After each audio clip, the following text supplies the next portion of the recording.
that's exactly what it was. The Pope basically coming out here was basically just the last bastion of the United States. Now, if you notice, all the white people really had a problem with the guy. They really had a problem with him coming out here and doing whatever it is that he was supposed to do. They really not feeling the fact that he's out here telling them what to do, and the fact that this whole thing is getting shut down. They're referring to him now as a communist and all types of stuff. And you know, when white men start talking about communism, what he's really talking about is the fact that somebody is basically coming out against free range capitalism. The problem with capitalism is that there is no end to the spending in it. Capitalism is based on consumption. You understand? It's based on the ability to perpetually. Right? Just go in the room, I'll bring it to you. Capitalism. Just give me a second, guys. Always talking, right?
It's all right, baby. He just came to ask me, and I just needed to get it. Yeah, it was basically just the deposition of the fact that capitalism as a whole, as a productive system of social progression, is basically petered itself out, because capitalism itself has to sustain itself based upon the idea of perpetual consumption. But nobody can perpetually consume something to the point of gluttony, because once you reach that level of the game, then what happens is there's nothing left for anyone else. And what's happened in the so-called capitalist system is just that there's nobody else to spend anything else, because the basic inference of the United States has collapsed in on itself due to the fact that it cannot pay for its own lifestyle anymore. It can't pay any more money out, because the currency of the United States is the dollar bill. The dollar bill, though, as a currency, is evidence, again, of the United States debt. So you see, nobody has ever paid for anything. Everybody has been perpetually using debt to split with debt. So the way that the United States works is to perpetually stay in debt. That's what allows the United States to function as a quasi-country. And that's what it's been doing for the past 240 years. These Moors on the screen that you see now are just evidentiary evidence of the fact that we as Moors, or so-called black people, have always been at the forefront of what we refer to, or what they refer to as, Western civilization.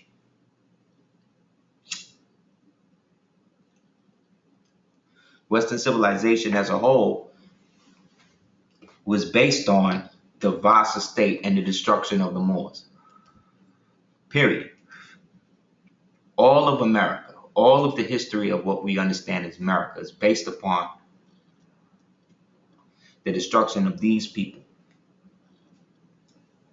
Not the Indian, not anybody else, specifically us, which is why the state of flux that black people find themselves in to this day is a constant state of devaluing themselves. You understand?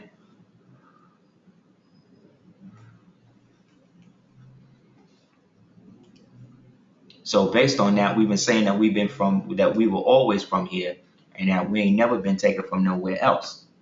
And now everything in the universe is coming out to support this fact. Let's look.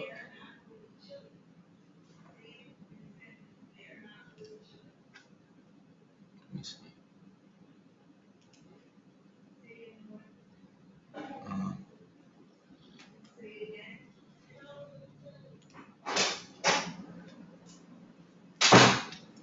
Yes, universal law per se. So the basis of that has always been that, right? Let me get this other one. Now we've been talking about again. We've always been from here, nobody else or whatever, and that this has always been Northwest Africa, Northwestern Mexico. They tell us no, this is the United States, and that we ain't never been here, or that this place has always been America.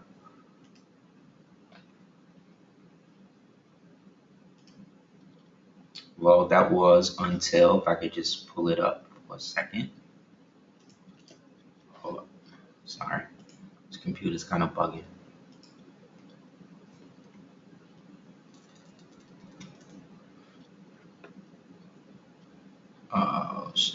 Okay.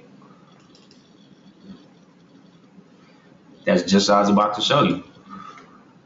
So I'm showing you right now, as they say, right now.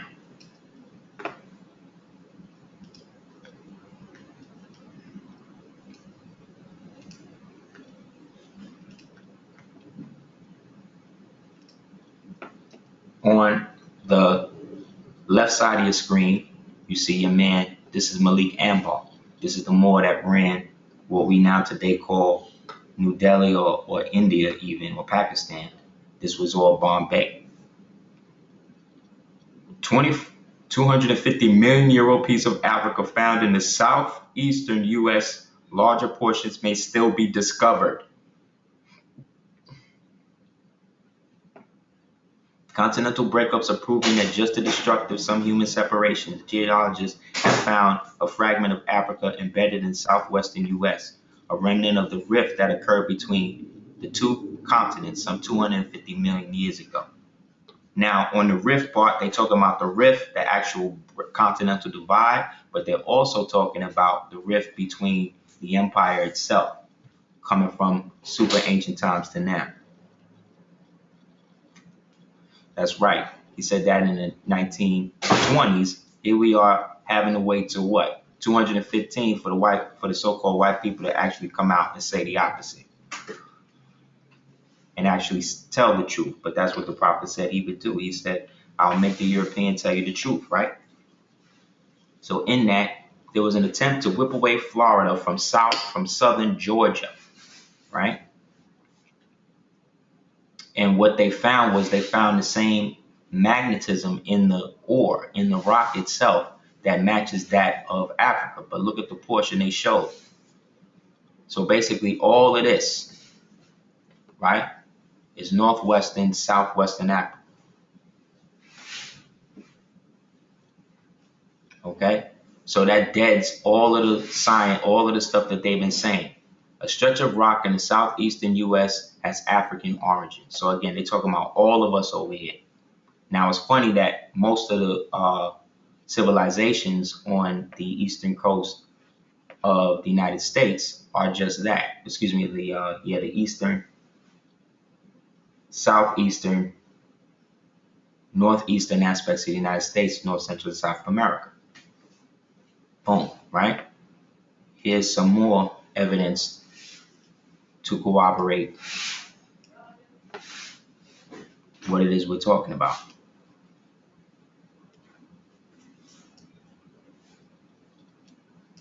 Other less importance of likeness between, which one? Okay, let me read one first.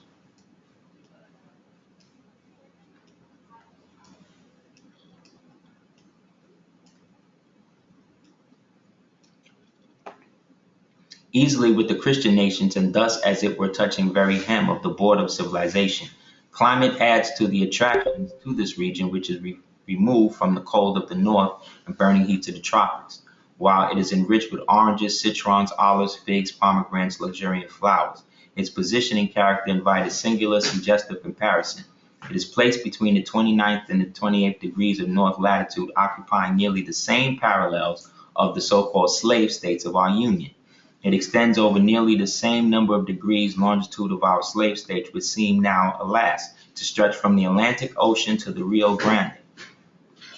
It is supposed to embrace 700,000 square miles, which cannot be far from the space comprehended by what may be called the Barbary states of America. Nor does the comparison end. Algiers, for a long time, most obnoxious place in the Barbary states of Africa, the chief seat of Christian slavery, and once branded by the indignant chronicler as the wall of the barbarian world. It is situated near the parallel of 3630 north latitude, being the line of which is termed the Missouri Compromise, marking the wall of Christian slavery in our country west of the Mississippi. There you go. So right here it says that this is the Barbary states of America, that we was enslaving Christians over here. Right? Other less important parts of likeness between the two territories may be observed. They are each washed by the same extent by ocean and sea. With the difference, the two regions are thus exposed directly opposite coasts, the African Barbary being bounded in this way on the north and west, and our American Barbary on the south and east. Now that corresponds with what the article just said about this portion of Africa being on the southeastern side, right? But there are two more spaces on the surface of the globe of equal extent, and examination of the map will verify what I'm about to state, which present so may be distinctive features of resemblance, whether we consider the parallels of latitude on which they lie, the nature of their boundaries, their productions, their climate, or the peculiar domestic institution which has sought shelter in both. Guess what that is? Exactly, called Virginia the Barbary of the Union, right? Because that's where the House of Burgess was, and this is where the Moors was enslaving these people in Virginia, which we'll get into in a minute, right? I introduce these comparisons in order to bring home to your minds as near as possible the precise position and character of the territory which was the seat of the evil I am about to describe. It might be worthy of inquiry why Christian slavery, banished at last from Europe, banished also from that part of the hemisphere which corresponds to the latitude of Europe, should have entrenched itself in both hemispheres between the same parallels of latitude, so that the Virginia, Carolina, Mississippi, and Texas should be the American complement to Morocco, Algiers, Tripoli, and Tunis. You heard? Perhaps in the common peculiarities of the climate, breeding indolence, lassitude, and selfishness. Islam.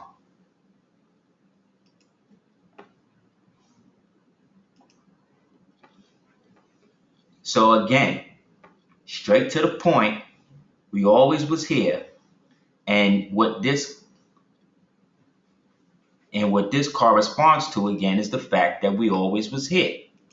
The complexion of the Carolina Indians is black, not much different from that of the Ethiopians. Their hair is black and thick and not very long, tied behind the head like a small tail. As for the physique of these men, they were well proportioned, of medium height, a little taller than we are. They have broad chests, strong arms and legs, and other parts of the body are well composed. They are broad in the face and have big black eyes. They have a sharp cunning and are agile and swift runners. Right? Because the physical prowess of the original man is what scares them even more. Which is why they had to play up the physicality of the Moors, so that way they could get away from the mental aptitude. They want to make it seem like we're more physically apt for everything than mental. That the civilizations that we had were not civilized because they were not Christian. Right? But what Christian basically means is Cretan, which means enslaved. Right? So this is from 1524. So this is the Indians from the Carolina, meaning the Moors. Same exact. You understand? Okay.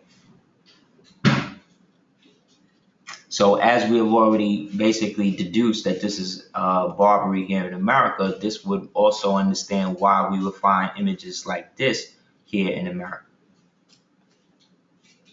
This is from Copan, one of the steles of the ancient Moors of Hanuman or whatever here in America. Now, what do you see?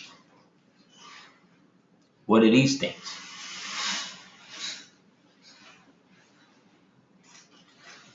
Exactly. Exactly. So you mean to tell me that there was elephants over here in America during the time of the Olmecs, where they was actually riding elephants and all of that? But it makes sense if we look at America as an extension then of Barbary. And Barbary, we know, came out of the original kingdoms that was set up in Algiers, Tunis, Tripoli, and Morocco, which really represent the kingdoms of the Hamathites, the Amorites, the Hittites, and the Canaanites, who collectively came together under the banner of Ruth, right, which was where the trust was set up through Ruth, the Moabites, in which they now became Moabites collectively, and then asked permission from the pharaohs of Egypt, right?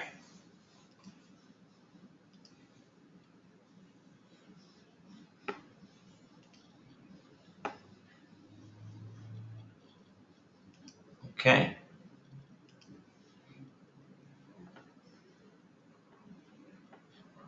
Um,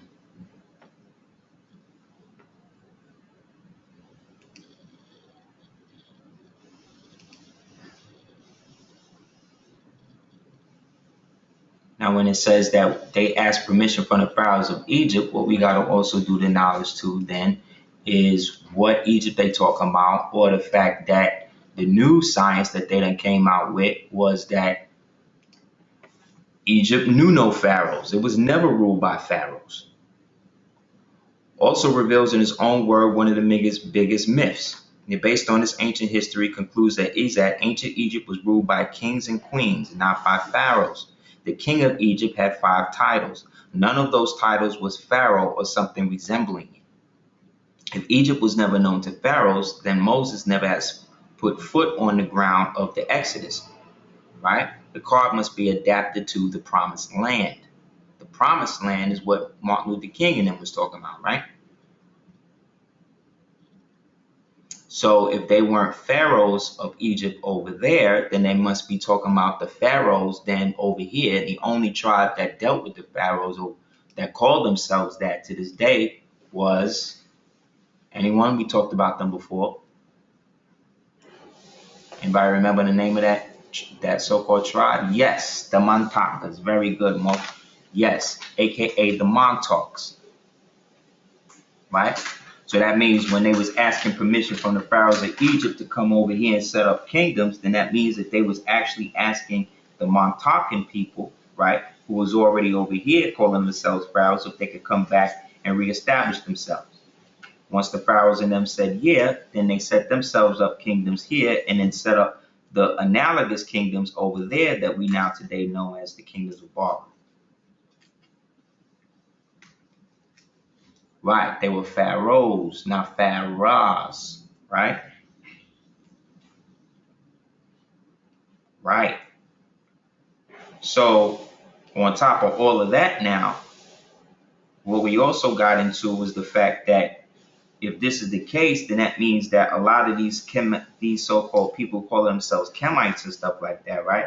They're dealing with Egypt in the new dynastic phase because they're referring to themselves as Ra and all that, right? Right.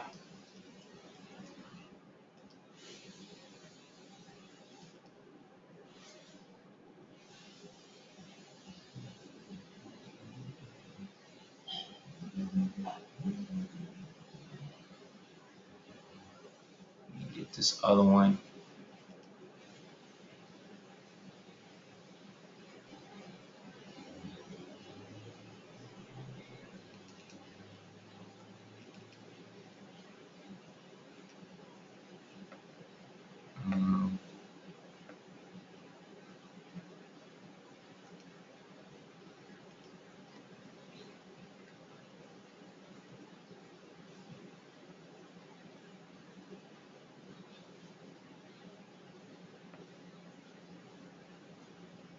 Um, let me see. Yeah, here we go. Okay.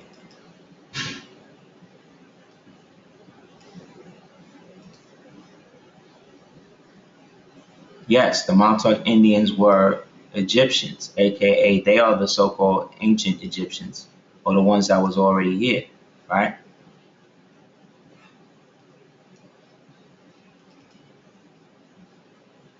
But in the pretext, they were called the Naphtali or the Nephi, right? So in 1 Kings 7:13, it says the kings were called the Nephi, giving honor to both the original Nephi as well as the new king.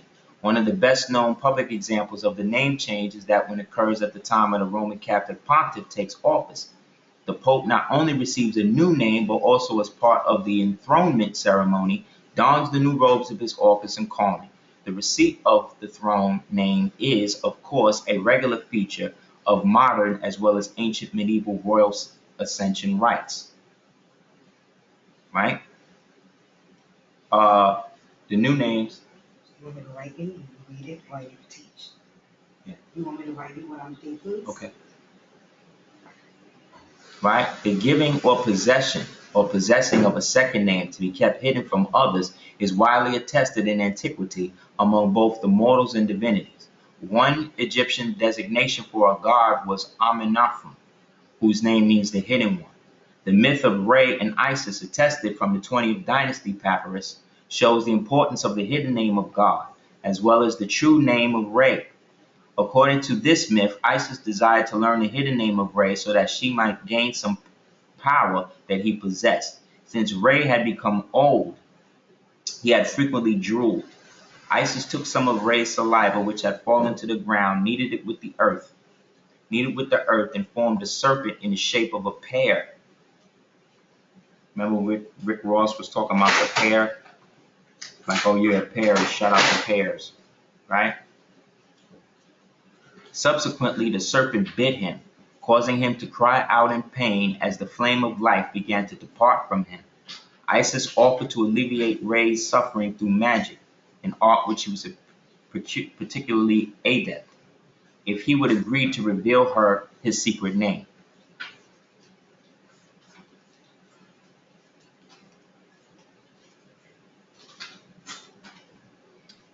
Her repetition of names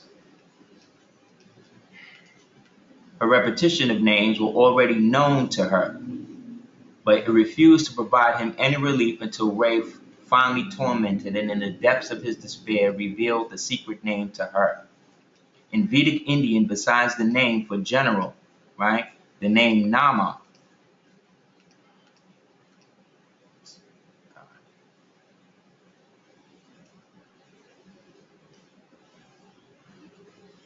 second,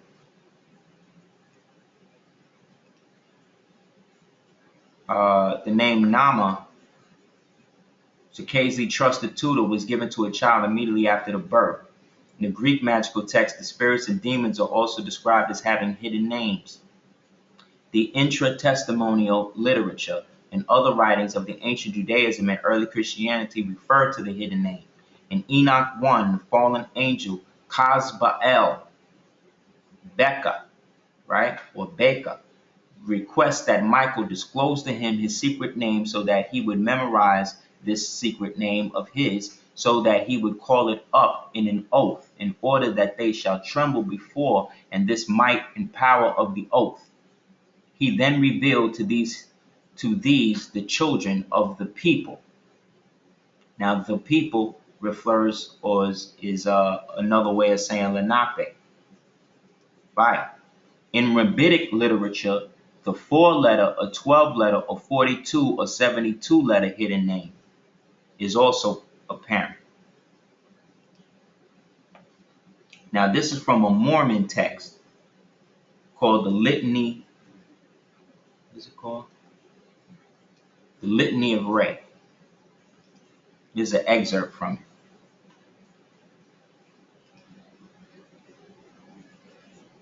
That's not it.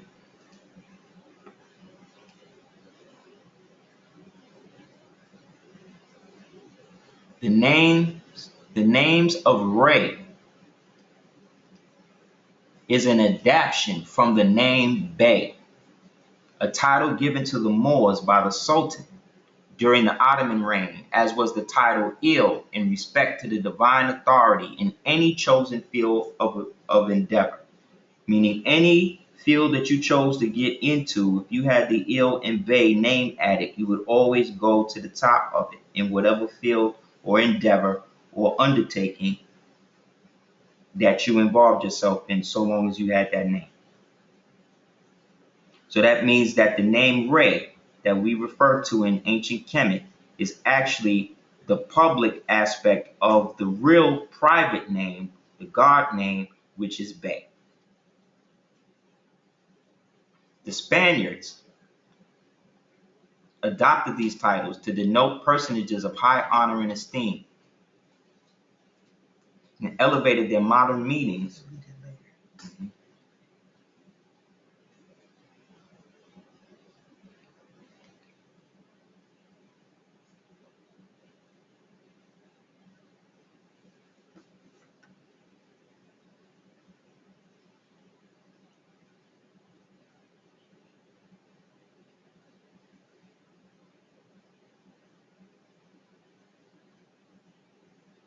Okay.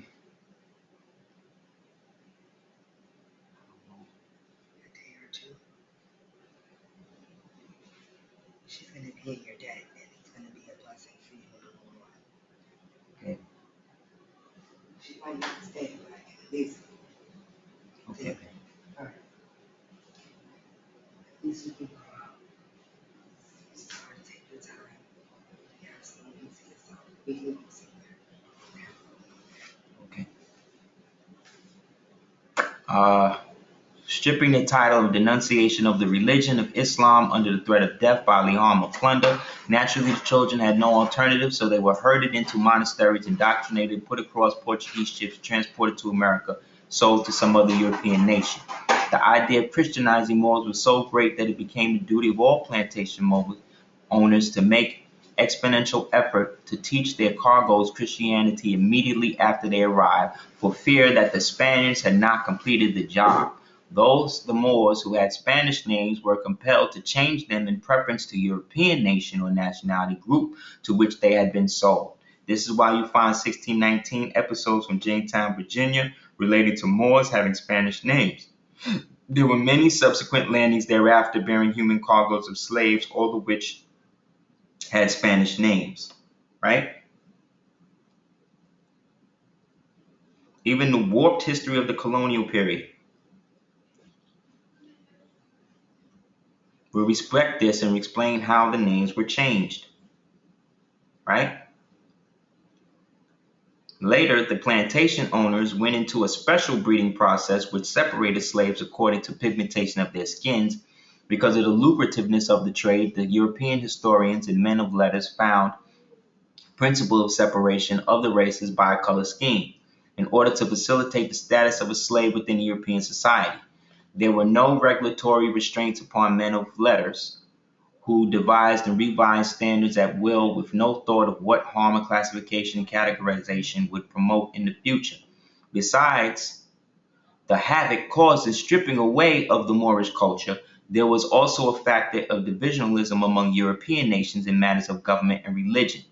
The Roman Catholic religion was beset on all sides with strife and confusion, mistructed by poor and rich factions of Europe alike, held together only by the coalition of the might of the church and regent working hand in hand to keep the peasant or serf population of Europe under control.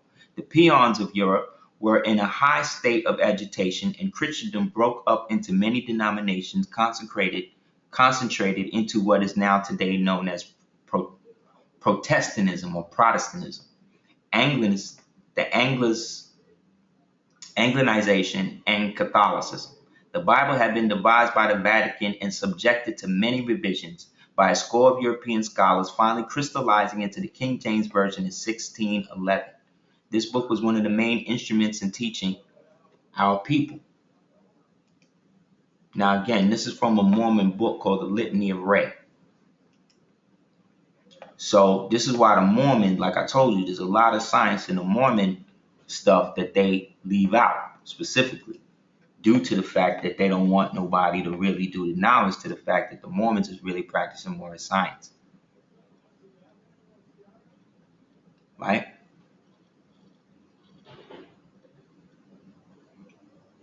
So in that, when you see these Kemite people and they talk about how they don't rock with Moors and stuff like that or whatever, you can chuckle to yourself.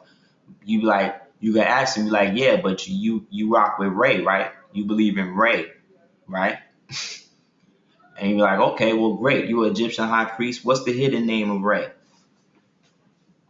They're going to look at you like you crazy. Because they don't know that. The reason they don't know that is because they're referring to themselves as Kemites or Egyptians. However, the Egyptian culture was really a Moorish culture. And that there was no such thing, if there was no such thing as a pharaoh, then if they're wrong with that, then they might be wrong with some other things too, right? Now, this is an old stele. This is a stele that's found over in Nubia, and the inference on it is those subjugated by Ray.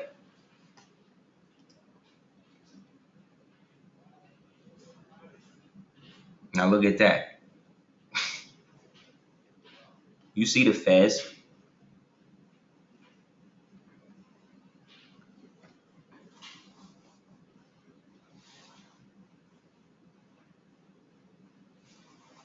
Exactly. This is why they deaded Fox News right after that. Right after that, they deaded it.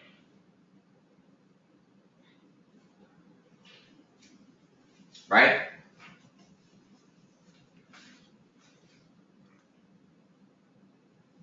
Yeah, because they understand what it's because the high elders in that understand what it's about. I'm gonna show you the high elders of the Mormon church in a second. But this is to show you, this is the subjugation of the infidels of the things by Ray, which means by Bay. Ain't this what the Moors do? Come with the scimitar. You see the scimitar, right? Ready to cut the heads.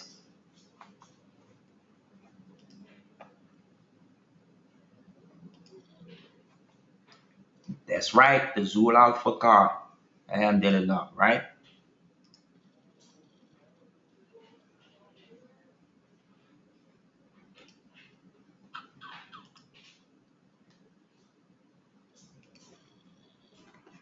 Okay, let me get this.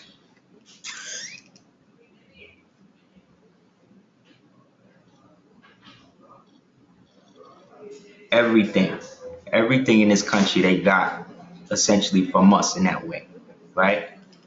Everybody heard of the term. How many people have heard the term hillbilly? Oh, he's a hillbilly, right? You gotta move quick.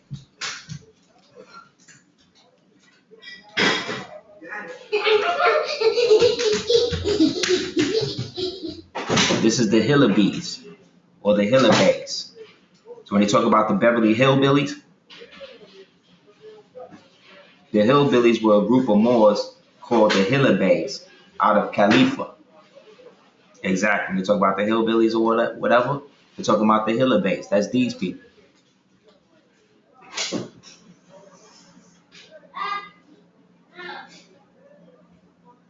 The Hillbilly deputies, meaning that they had a government, right?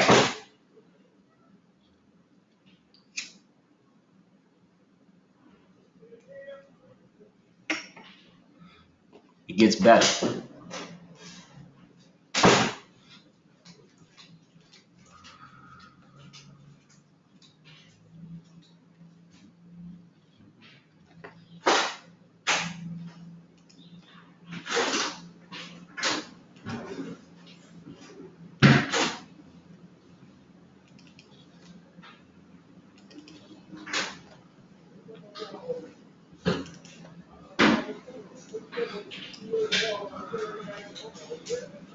I told the neighbor downstairs, you know, there's a joke on you that you do laundry every day and you monopolize the laundry machine and laundry stuff. As soon as I went downstairs, the nigga took all my shit out and put everybody in the building, the white boys, he's always like, what's this guy doing laundry? I said, he's obsessed with the laundry. He's a germaphobe. This nigga touched my period panties, all of that. But you know what, you faggot, do that. I took my clothes out the dryer. I said, no, I'm using the dryer next door for my sheets. And he's like, no, I'm not gonna think, I'm gonna use it. I said, I don't like this dryer. I'm gonna use my other shit, don't worry. Exactly. So now I'll wait till night to do my other clothes because niggas obsessed with the fucking washing machine. Yes. Thank you. Crazy. I told him though, I said, there's a joke on you. Everybody thinks you do laundry way too much. And you monopolize the shit. So I'm straight up. He's like, oh, I don't even want my clothes in this dryer. You don't know what the fuck I'm doing. This, exactly. Another term that don't apply to these people. Matter of fact, these are the elders. These are the first elders of the Mormon church.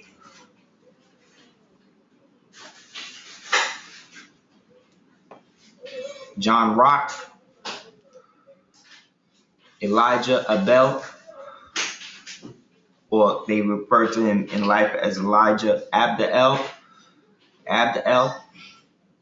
and Elder Greenflake. The Greenflake family is one of the biggest, oldest Mormon families in, from the beginning of the so-called movement.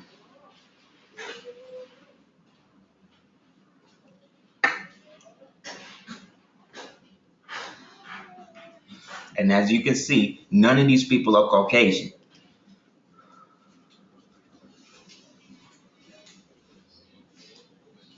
Inshallah. You see what I'm saying? That's what I was going to say. How you going to have a Mormon church and the God of the Mormon church is the Moroni, right? Who are from the ancient Nephites, right? The ancient Nephi. This is what they refer to them as in the thing, which means that they're the ancient pharaohs, right?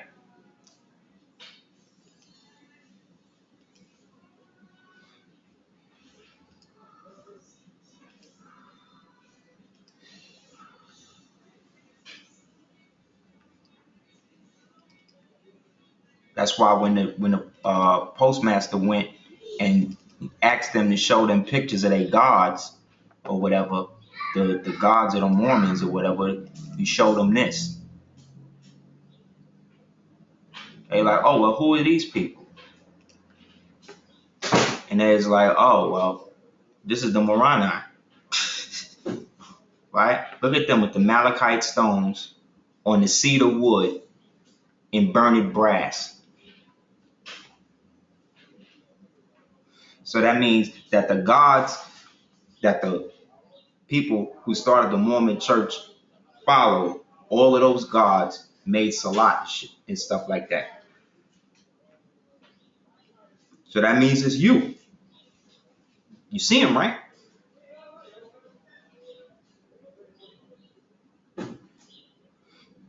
And this is supposed to be in America.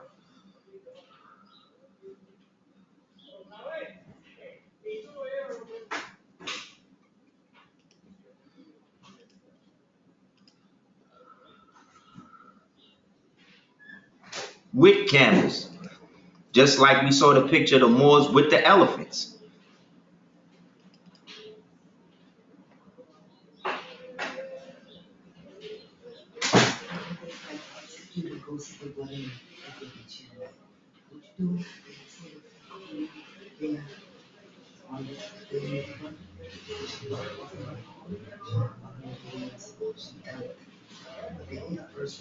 She had her appointments with her. What you need fucking you know it's coming when we out here to Japan. How you got that? She won't come when you go. It ain't my sister. And the bitch don't want to lose around.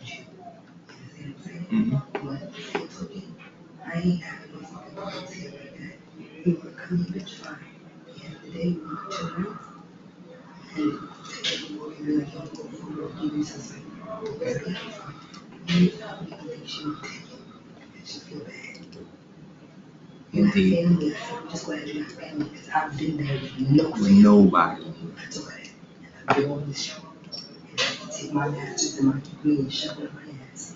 Fucking figure out where the fuck you live. That's right. It's a good thing. And when I'm in New York, I don't ask anybody shit. I pay for my own way. Mm-hmm. Now that bitch know all of you.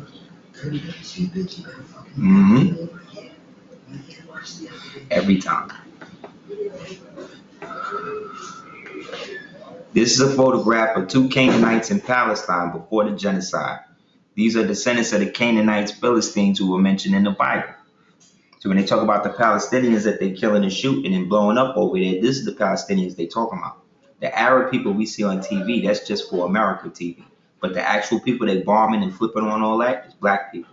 Same way they did in South Africa. On the right-hand side now, we see a clip from an old book that basically talks about three aspects of the Moorish Empire.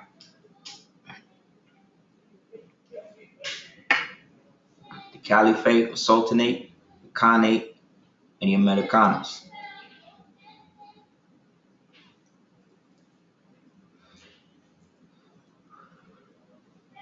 We ain't draw all of this. So what this shows is that all three aspects of the world in the old world was together. All in their distinct habits, but all of the same empire. Right? I said, you don't have bronchitis no more? You don't got bronchitis no more? I can't. My kid is too. You understand? Mm-hmm. All three of them Muslims.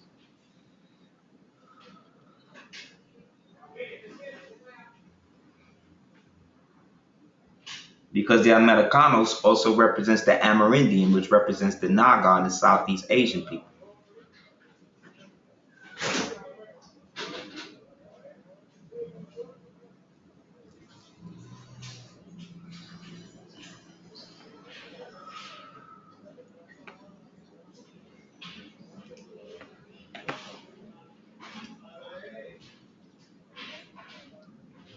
And peep this.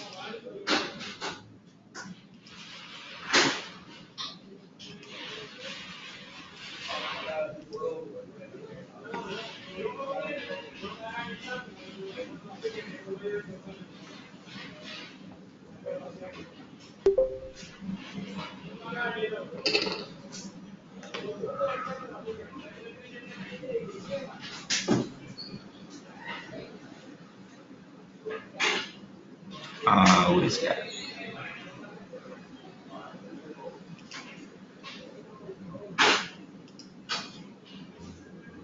This is the other science why do. Oh, that book.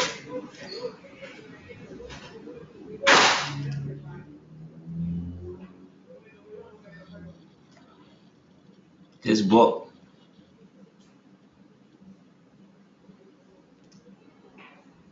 This is it. This is the title of the book. America being the latest and most accurate description of the New World, containing the original inhabitants and the remarkable voyages thither, the conquest of the vast empires of Mexico, Peru, and the other large provinces, territories, with the several European plantations in those parts, also their cities, fortresses, towns, temples, mountains, rivers, their habits, customs, manners, religions, their plants, beasts, birds, and serpents, with an appendix containing, besides several other considerable additions, a brief survey of what hath been discovered of the unknown Southland Arctic region. This book is going for $52,585.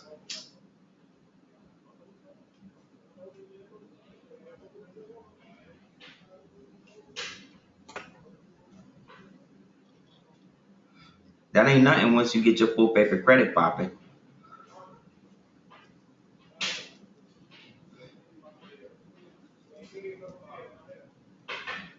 Yep.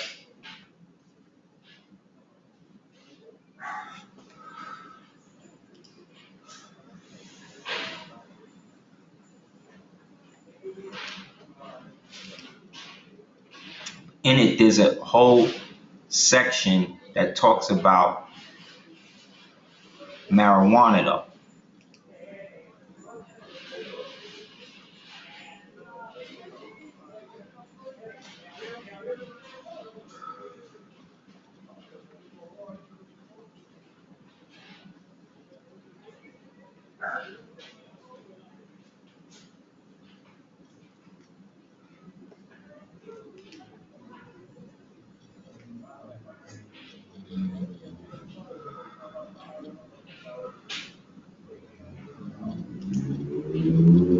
And it was basically building on the properties and what they would use the marijuana for, and how they would use that and what they called the black substance, which probably was DMT, as well as peyote and stuff.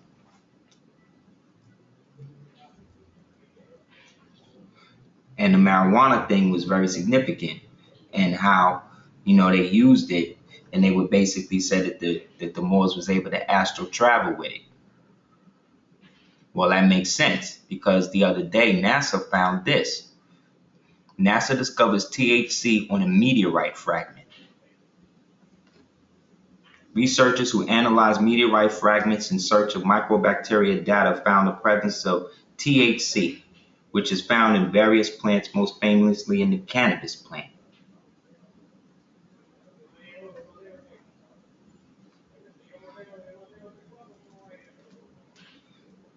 The discovery of THC on a meteorite fragment will have huge impact on the science of astrobiology. If chemical substances that change brain functions and result in alterations in perception, mood, consciousness in humans find their origin in outer space, what role then has the cometary impacts played on the human species? We just talked about, we laughed about the launch pad. She's like, I get anxiety because I know he's watching. So I was talking about myself. It gives a whole new term to the meaning getting high. You see? You never heard anybody who ever smoked a blunt ever say, oh, I'm getting low. No, you get high, right? You get effed up, not effed down, right?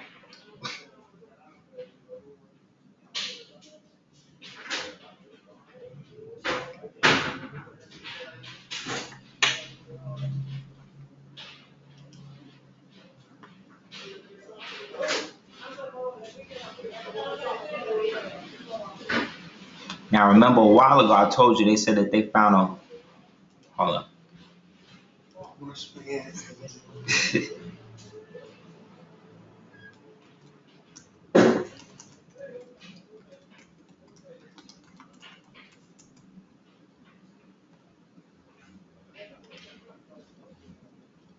Yeah, but it gets better. How about this?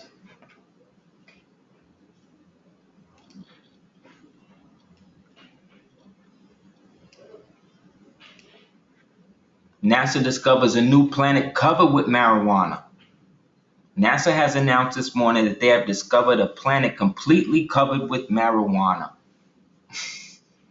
A discovery that has completely taken scientists by surprise. Planet XC37Z-43 God 7, discovered using NASA's Kepler satellite, would also alleged to be one of the very few planets potentially habitable, who have detected sufficient levels of oxygen and nitrogen to support human life.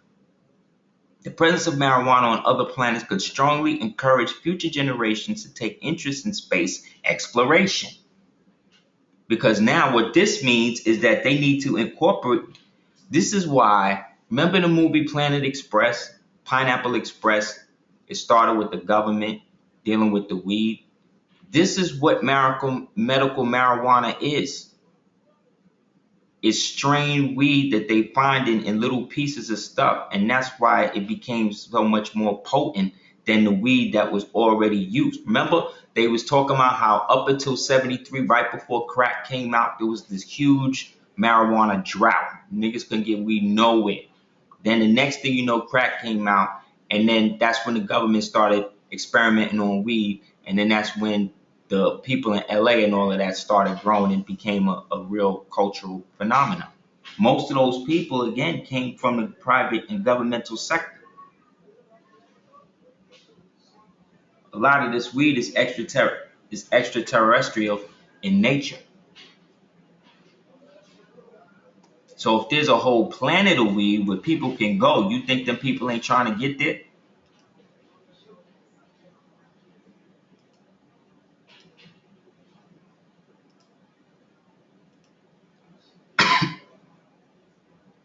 So when you put one and two together, that means that the fragment of weed that they found on the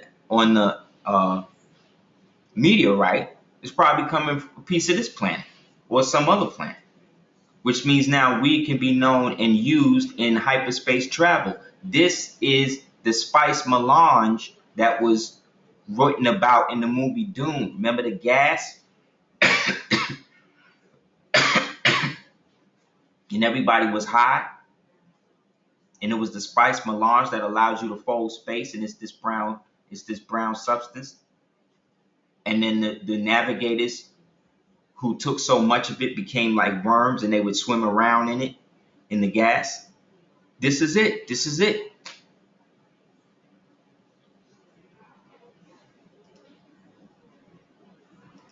This is why it's been illegal for so long. But now they ain't got no choice. Remember, George Washington had a hemp farm. He ain't have a tobacco farm. He grew hemp. Who taught him how to do that?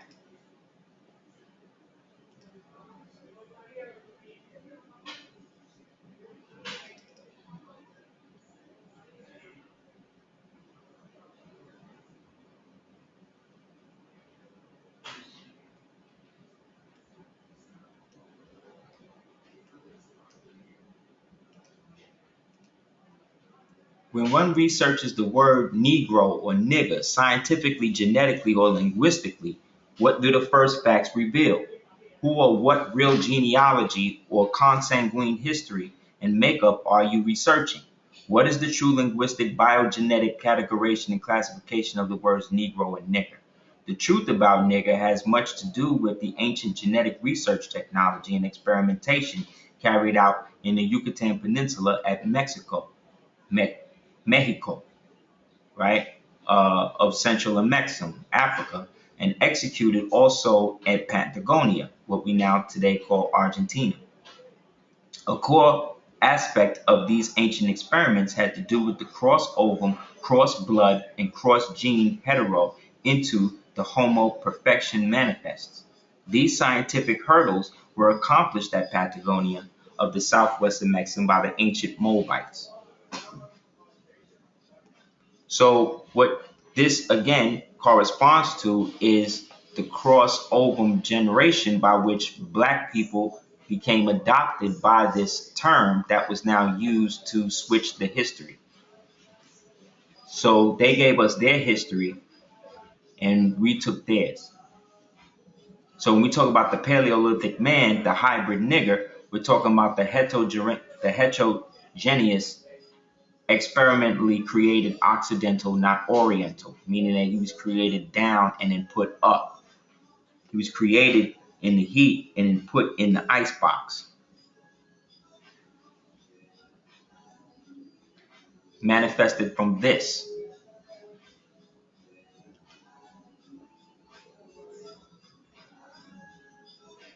The Anthropithecus became the Australopithecus.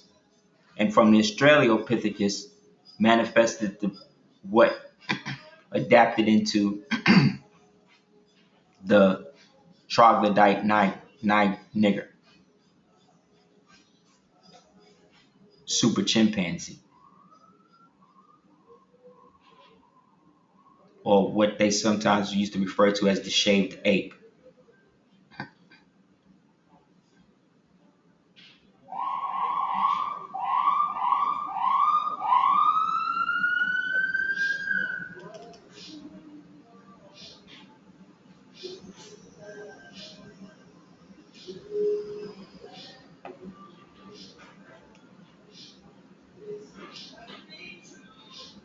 everything changes.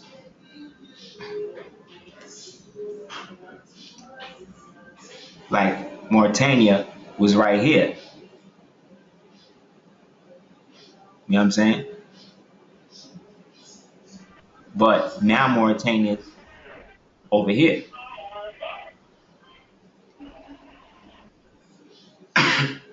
See what I'm saying? Everything was redrawn and readapted. Therefore, us being what we've always been has created a position by which the only thing we can do is go back to that. But we can't go back to that from the same purpose. You heard about all of those black people dying at Hajj, getting trampled.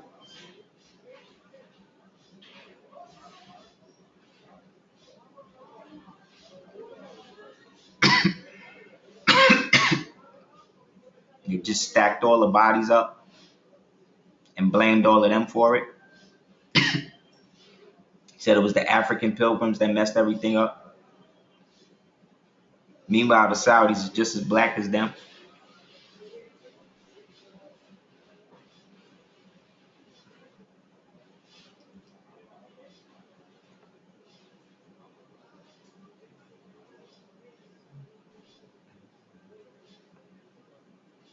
All of this, again, is reminiscent to the fact that black people have to go into their own understanding of who and what they are. That most of these foreign customs and cultures that they've adopted are not theirs. And they were never, just because they adopted these customs doesn't mean that they were adopted into them totally. Arabs was just as bad as the white. Arab is the white man over there. But there's some that still maintain the ancient connection. You know what I'm saying?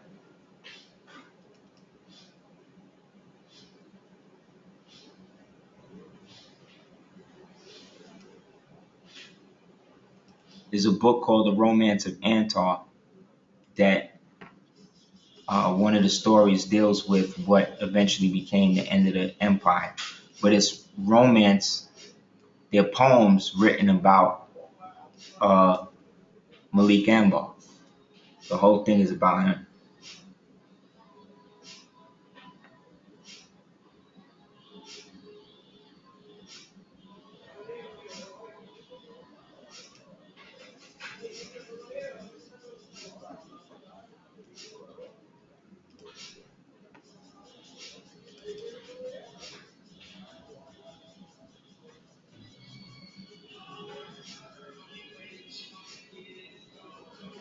Anybody have any questions?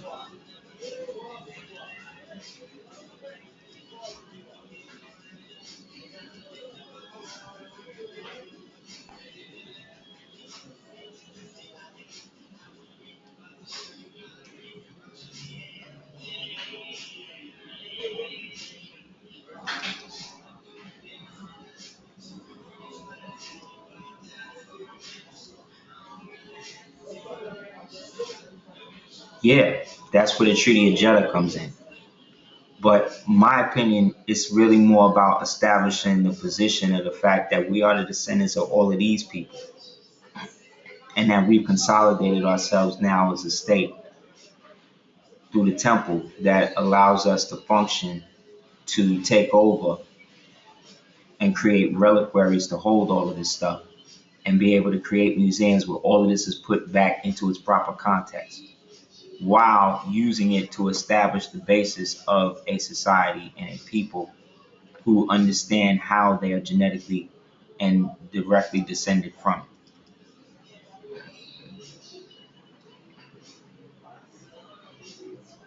That's the goal, because then the communities and things like that are there to celebrate and bring out this aspect of greatness, as opposed to trying to establish something from a vague basis.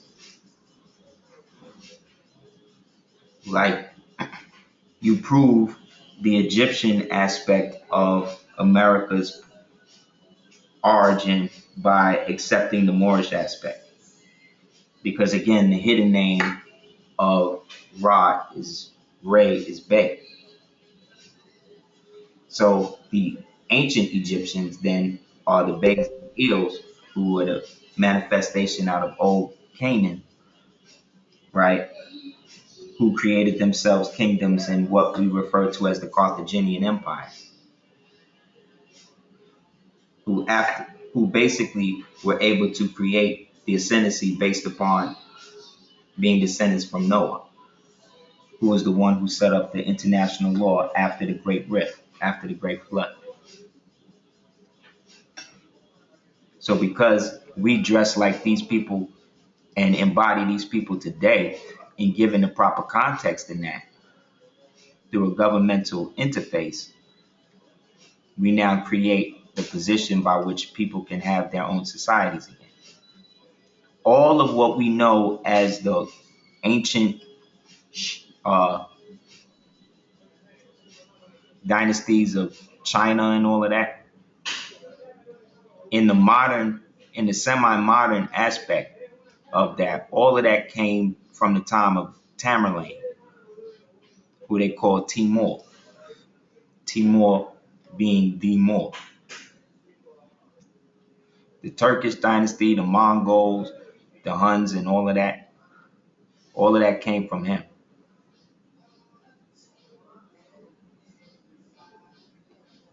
He set up the first Khanate at the same time that we was breaking Rome down through the Caliphate.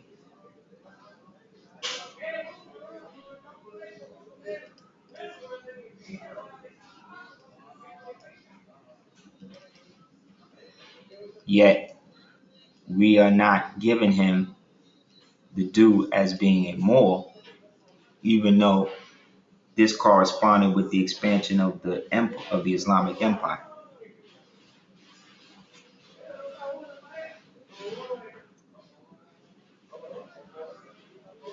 Genghis Khan, Kublai Khan, the first consecrated emperor of the Forbidden City, the Dragon Emperors, they all descend from him. He was like the Dracula. Dracula oiling people. That's why Dracula was a sheik who knew the Quran backwards and forwards, spending time under the Turkish Empire. So again, we are direct descendants from him. This is why we are Asiatic. So Moors, we see the empire in Islam as a whole because we're not caught up in the sectarian aspect of it, where I can be a Moor and have the Circle 7 Quran as my foundation or whatever, but I could still read the Quran of Mecca and still do whatever I need to do with that. You know what I mean? And it's catching on. You know what I'm saying? Like people are really starting to go in. People that's not even us.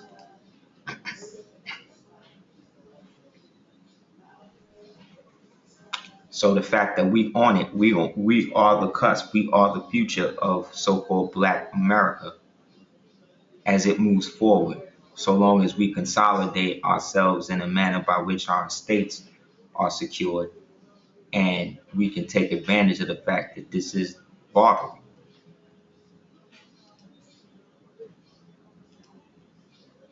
You know what I'm saying? That we are home. This is Africa. But in our consolidated way, it is Africa in its direct correspondence.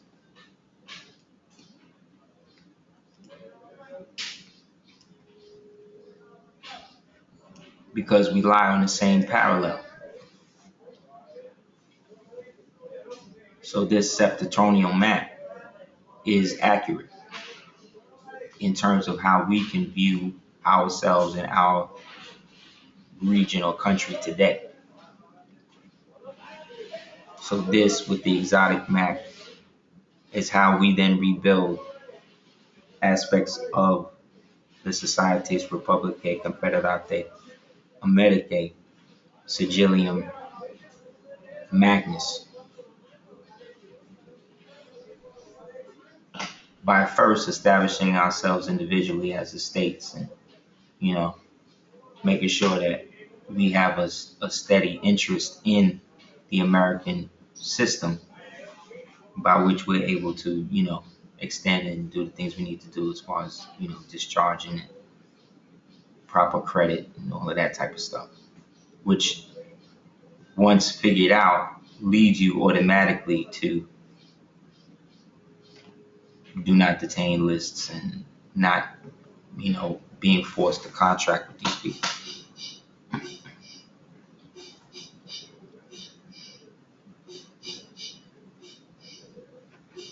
Anybody have any questions?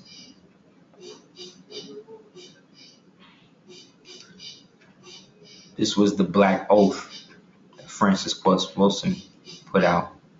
We pledge allegiance to my own black self-respect and respect of all other black and shades of black people on the planet Earth, all of whom are victims of system of racism, white supremacy. And I pledge to use all my life, energy, intelligence, creativity to eliminate all global racism, supremacy on the planet Earth, and to replace it with justice. First principle, second principle. The third. So that there can be peace, so help me God. The fact that white supremacy is in this oath twice, you know what I'm saying, automatically shows you where they're going. The difference between this and an oath of amnesty is the opposite.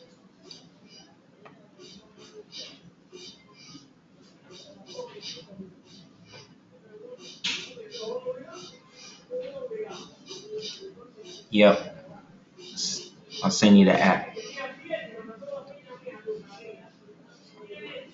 And in that it'll have the explanation of what's going down.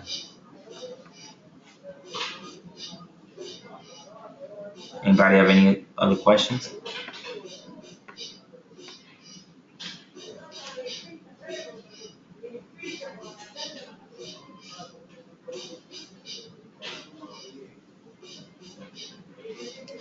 So out of all of these people, you know what I mean? To me, there's only like one straight Moor. And that's him. He all the way here at the bottom. He did it. As well as the brother. He's an L as well. But for all accounts and purposes, C. Freeman L is the illest. But again, this falls under the Black Oath thing and the nigger problem, because it's a false identities matrix that has been constructed to keep us perpetually at odds. And all of it falls under then the state secret, which is the privilege or national secret privilege, which is a privilege that the government may invoke against the discovery of material which, if divulged, could compromise the national security. This is the evidentiary rule created by the legal precedent in the U.S. By exercising this privilege, the court is asked to exclude evidence from a case based on the affidavit submitted by the government stating that the court proceedings might disclose sensitive information which might endanger national security, which means you have the right to your free national state secret. Your state secrets is your temple state secret, which is also protected by free national security. The all-for-it plea is the plea that you throw in that automatically gets you out, that can help get you out if you find out that they have something that could mess up your standing. You could get that, and that basically, the plea gets the charge, and then you get to war. Yeah, he the only Moor in that picture, see Freeman now.